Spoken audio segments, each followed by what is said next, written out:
masa di TTMM tu kita menganggapkan mungkin dia boleh menang, tapi malanglah masa tu dia sakit. So I was hoping that bila dia berada di big stage tu dia boleh, apa kata dia punya caption dia selalu, buckle up. Dia akan buckle up dan really work hard. Tapi saya nampak dia punya progress tidak terlalu besar. Kalau kita nak compare sebab dia dah masuk di TTMM.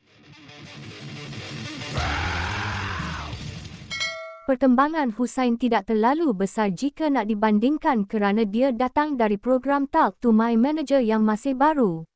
Itulah yang dapat disimpulkan dari kenyataan Datuk Shafinas apabila juri jemputan yang juga guru vokal profesional itu memberikan pendapatnya mengenai Hussain selepas tamat konsert minggu ke-6 program Big Stage Rocketful Ahad lalu. Menerusi potongan video yang dikongsikan di akaun TikTok @buzz itu, Datuk Shafinas mendedahkan beliau masih belum nampak faktor yang betul-betul wow daripada Hussain yang mendapat pendedahan awal semasa di Talk to My Manager memandangkan Big Stage juga menggunakan khidmat musician dan guru vokal yang sama. Zaman sekarang ni, yang senangnya bila dah masuk pertandingan, dia famous. For example, Hussain.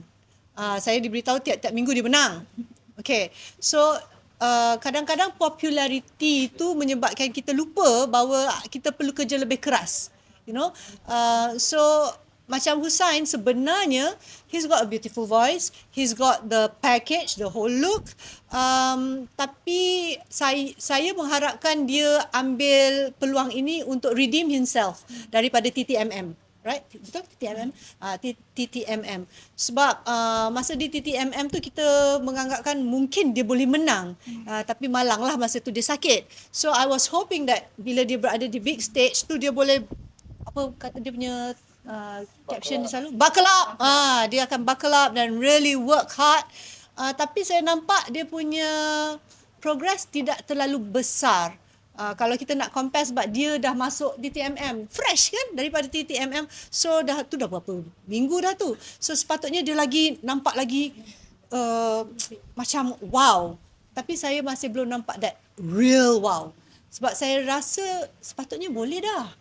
Boleh dah sebab dia dah, cikgunya pun sama, cikgu vokalnya ada, Cak An pun sama. So they are comfortable working with him dan he is comfortable working with them. So sepatutnya dia dah lebih boleh push diri dia untuk lebih lebih menyerlah lah. Pada saya persembahan dia sebagai peserta dari pertandingan lain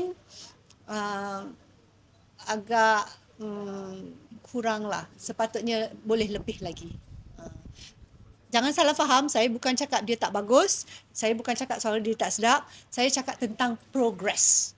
Ya, saya mengharapkan progress yang lebih baik daripada dia kerana dia datang dari fresh dari satu competition sebelum ini.